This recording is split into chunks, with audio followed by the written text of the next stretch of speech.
नमस्कार दोस्तों, जैसा कि हम जानते हैं आज 14 अगस्त है और 14 अगस्त ही वो काला दिन था जिस दिन देश का विभाजन हुआ। देश को दो टुकड़ों में बांटा गया धर्म के आधार पर और इसमें बहुत से लोगों की साजिश थी और कांग्रेस भी अपनी भूमिका से नहीं बच सकती। उस समय के सभी प्रमुख नेता कांग्रेस के अपनी भूमिका से नहीं बच सकते देश विभाजन के लिए।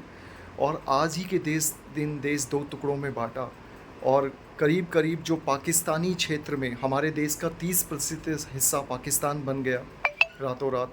और उस 30% हिस्से में रहने वाले हिंदू और सिख लोगों को बोला गया कि आप आधे घंटे के अंदर छोड़ दीजिए इस देश को।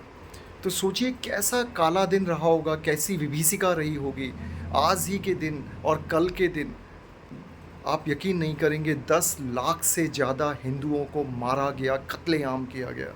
वो जो वहाँ से ट्रेनें आई उसमें कटे हुए सर थे। हमारी माताओं, बहनों और औरतों के साथ उस समय बहुत अत्याचार हुआ।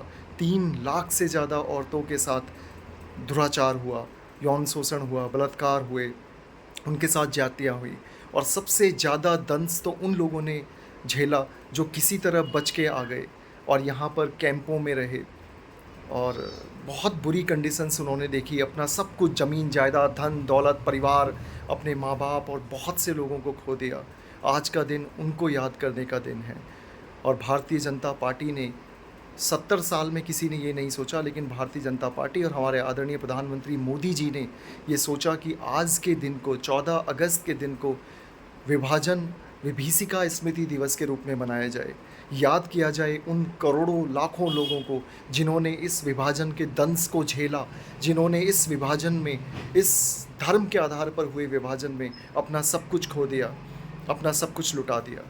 और मैं तो उन लोगों को भी सत सत नमन करता हूँ जो उस समय शायद अपनी मिट्टी से प्रेम के कारण वहीं रहना जिन्होंने पसंद किया या यहाँ नहीं आ पाए। आज आप देखिए कि क्या हालत है उनकी। पाकिस्तान के अंदर हिंदुओं की क्या हालत है।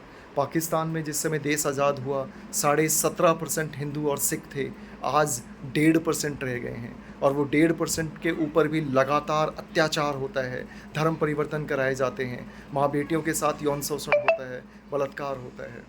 तो बड़ा दुख होता है कि हमारे उस समय के कुछ नेताओं द्वारा ये जो अपने पद प्रतिष्ठा के चक्कर में जो ये विभाजन किया गया धर्म के आधार पर, उसमें लाखों लोगों की जानें चली गई।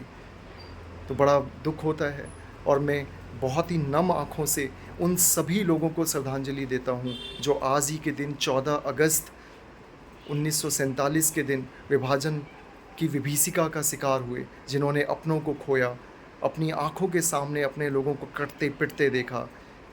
उन सब को मेरा नमन है। और जो उससे बचकर आए और जिन्होंने यहाँ आके संघर्ष किया और अपना एक मुकाम बनाया, उनको भी मेरा सत सत नमन है।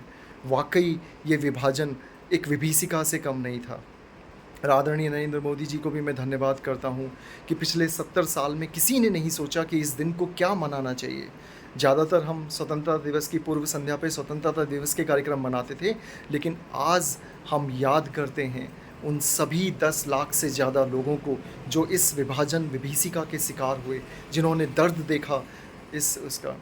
और ये एक बहुत बड़ा दर्द होता है, अपने सामने अपनों को कटते हुए देखना, सर कटते हुए देखना, मरते हुए देखना। आपके पास 2 फूटी कौड़ी ना हो, आपका सामान, दुकान, जायदाद, धन, प्रॉपर्टी सब छीन लिया जाए और आपको आधे घंटे के अंदर मुल्क छोड़ने को कहा जाए।